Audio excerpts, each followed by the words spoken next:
So nailagay na po natin yung ating handle grip dito sa, sa kaliwa, ano. So okay na siya.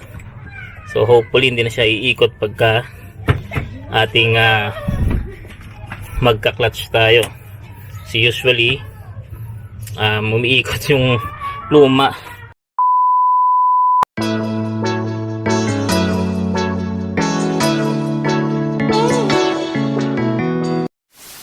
So hello mga kakuya din. So natin tayo ulit sa loob ni Boknoy. Pinangalanan kasi tayong Boknoy itong ating Bajaj. Nagpangalan din si Mrs. So magagawin tayo ngayon dito kasi meron akong papalitan. At may mga nakikita ko sa YouTube, may may-ari ng Bajaj ay nagtatanong kung paano rin palitan itong part na to. Kasi ito minsan nagiging natural na problema excuse me, sa mga Bajaj natin. Okay? So dito, papakita ko sa inyo step by step kung paano ko siya gagawin. Natutunan ko lang din siya sa internet. Okay? So ang papalitan natin ay itong handle grip o yung rubber grip ng ating Bajaj, ano? Ito at saka ito, dalawa. Usually ito kasi talaga dumudulas, tulad niya, no. Kung nakikita nyo, hindi umaandar yung tawag ito yung gear number, pero umiikot yung goma. So minsan pag nagkakambyo ako, pag nakahinto, matigas, no? Yung normal na problema ng ating Bajaj na pag namatayan ng makina tapos hindi naka-neutral, no? Ang hirap niyang i-neutral, so dumudulas to ng dumudulas. And then ito, may nakita na rin ako sa internet na or sa YouTube na nagka-problema yung ganito niya. So dumulas na ng dumulas, hindi nakakapag-sililator ng maayos yung kanyang Bajaj. So bago pa man tayo makarating doon, papalitan na natin yung ating handle. Bumili ako sa internet at ito yung binili ko. I hope kasi siya. Sukat naman. Ayan. So ang kailangan mo lang ay ganito na bago, or pwede namang ito rin, no, sa mga walang budget, ito rin, pero may gagawin kayo para hindi na siya katulad nito umiikot lang. Pero kung may budget naman kayo, ito magkano 100 plus lang itong pagkakabili ko ng handle grip na to, na domino ang tatak. Another thing na kailangan nyo rin bilhin is itong masking tape. Bumili nga pala ako din ng brush para dito sa ating Bajaj kasi kailangan lagi nililinis yung sahig dahil nag-iipon yung mga likabok doon, mga buha-buhangin. So ang ating pandilinis ay ganitong klaseng brush. So ito, naglagay na ako ng brush dito para pag nagbabrush ako ng mga alikabok, meron na akong pang brush. So kailangan kasi naalagaan to. So ganitong klaseng tape, pwede na to, masking tape. Ang hirap mang walang ayan, ganito na kakapal yung binili ko. Okay, para saan to? Mamaya malalaman sa proseso. So ang kailangan nyo lang, ito, ngayon wala kayong budget, okay na itong i-recycle, yung dalawa. Pero kung may budget kayo, pwede naman 100 plus lang. Ganitong handle grip sa Shopee ko binili. Okay? Of course, ang unang-unang gagawin natin, matanggal natin tong mga to. No, dahan-dahan. Okay? So, mamaya, papakita ko kung paano matanggal. Ito mukhang matigas pa eh. Ito medyo makukuha na natin to. Okay? Try nga natin. Kahit isang kamay na, natatanggal ko na siya. Hindi sabihin gano'n siya kadulas. Ayan, meron pa siyang naiiwang residue na parang pampadikit. Ayan. So pwede nyo namang i-recycle yan, no? Kailangan natin pa. May basahan ako lagi dito sa taas. Ayan. So ano yung laman ng compartment ko? Wala, ano lang, konting pasilip lang. Nandiyan yung papeles, extra mga bumbilya ng ilaw na ikakabit ko. And then ito ay LTO memo.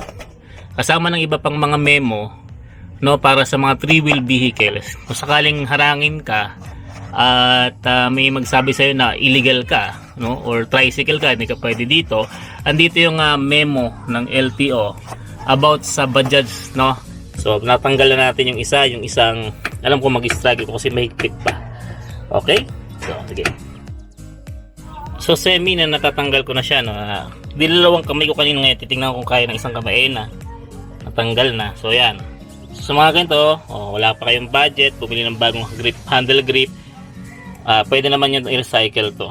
Lalo na kung lumuluwag na, kasi yun nga, may napanood akong case na lumuwag yung ganito niya, akala niya sira na yung kanyang cable accelerator, no. Yung pala ito hindi na kumakapit, kaya hindi siya makausad nung ano, hindi umuusad yung kanyang Bajaj. So natanggalan natin both. So ang next step dito is yung ating masking tape. Lalagyan natin siya pampasikip. So nilalagyan ko na po ng masking tape yung handle bago ko po ilagay yung handle grip. So nakita ko dun sa pinanood ko sa video, 3 layer yung ginawa niya. So ako gagawin ko sige 3 layer din, ano, para makita natin kung tama enough yung sikip na yon para hindi siya lumuwag ng mahabang panahon sa ating magiging biyahe natin sa ating Bajaj. Kasi itong si Buknoy ay magiging parte na ng ating tawag ito, content. Ayan, hindi ko nasasagad sa dulo. So, hirap mag-vlog ng mag-video ng isang kamay, mag-tape ng isang kamay lang. So, balikan ko kayo pag natapos. So, sabi ko kanina 3 layer, pero habang sinusukat ko yung pinaka-bilog nito, mukhang okay na yung 2 layer, ano. Pero kung pagpasok natin, natatanggal po siya, magdadagdag pa tayo ng another layer. So, tingnan natin, ano, kung mapasok, of course, dahil may pangalan yan, Domino. So, dapat pag pinasok mo yan, yung hindi siya baliktad. Yun yung palatandaan niya kung saang side ba yung handle grip ilalagay. So ito dahil ito readable yung Domino, malamang ito yung sa kaliwa. Okay? So ganito natin siya papasok yung readable yung name na Domino. Okay, so pupush ko muna kasi kailangan ko 2 kamay. After that, balikan ko kayo sa video. So nailagay na po natin yung ating handle grip dito sa kaliwa, ano. So okay na siya. So hopefully hindi na siya iikot pagka ating magka-clutch tayo. So usually umiikot yung pluma dahil siguro wala na yung may pandikit siya nilagay. So dahil nilagyan natin siya ng ano, hopefully okay na siya. Tingnan natin. Ayaw. Problema ng ano, Bajaj. Mahirap pag nakagaling sa top. So 2 layer lang ng tape yung nilagay natin. Tingnan natin. Ang hirap na nga ipasok ng 2 layer. So kapit na yan. So next dito, no. Saan ba yung isa? Nawawala. Ayun. Wait lang. Ito pala. Maluwag. So usually nilagyan natin ng tape to. Ayan, maluwag. So ito masikip. Sikip na. Dahil nilagyan natin ng tape. Hindi naman siya umuurong. Okay na yan. Actually okay naman na siya. Pagka nagka-problema lang at dumulas na siya, magdadagdag another layer. Pero dito dahil dito maluwag siya, ilalagay tayo ng tape. Okay? A few inches later. So dito sa right handle, no, sa gas, dinamihan ko po ng tape yung nilagay dito kasi medyo maluwag po pala yung butas nito, no. Kung ang gagamitin ko naman yung dating grip, pero ang pangit naman tingnan, hindi pantay. So dinamihan ko, hindi ko na nabilang kung ilan. So tingnan natin kung okay siya. Pag masikip pagpasok, yun, okay na siya. So ipasok ko lang, balikan ko ulit kayo pag tapos, no, kasi mahirap mag video sa kamay lang. Okay, so yan na po. Nilagay ko na yung sa kanan, okay naman po siya. Kumakagat naman. And then yung sa clutch sa kaliwa, okay naman, hindi siya masikip siya at hindi siya kagaya nung una na dumudulas, ano.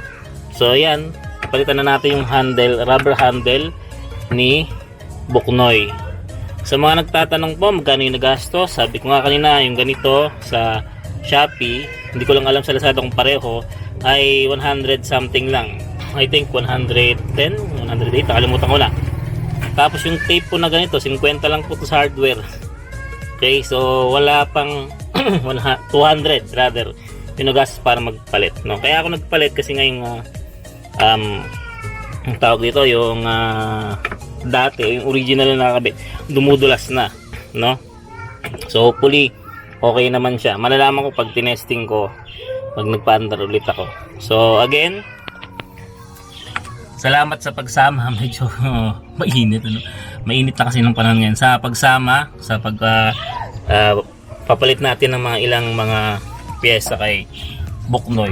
Ayan, again, si Buknoy ating official Bajaj partner.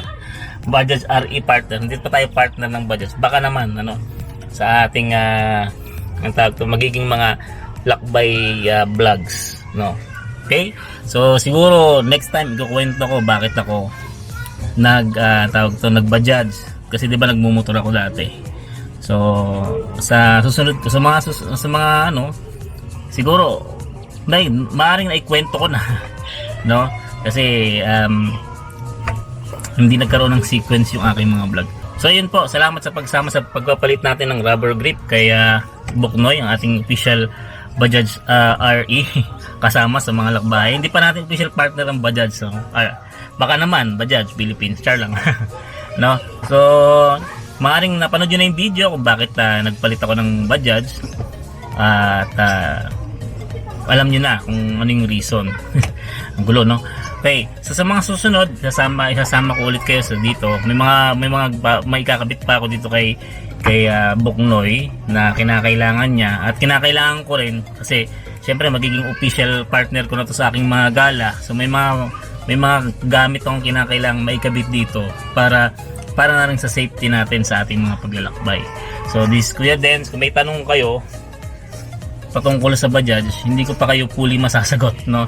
Kasi bago lang din akong gumagamit ng Bajaj. At maaaring may mga videos na nag-exist na para dun sa mga tanong. Kasi ako nag-explore lang din ako. Ngayon, kung mayroon akong mga gagawin dito, ibibideo ko para kahit paano matulungan ko rin kayo. So, comment down kung may mga tanong. Pwedeng sagot, masasagot ko.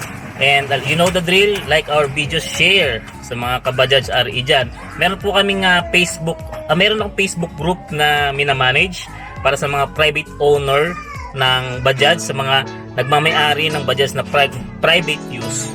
Yan, follow nyo po. Ilalagay ko yung link at saka ito yung description. Magandang araw sa inyo lahat. This is Kuya Dens with Buknoy. Maraming salamat. Sign off. Okay?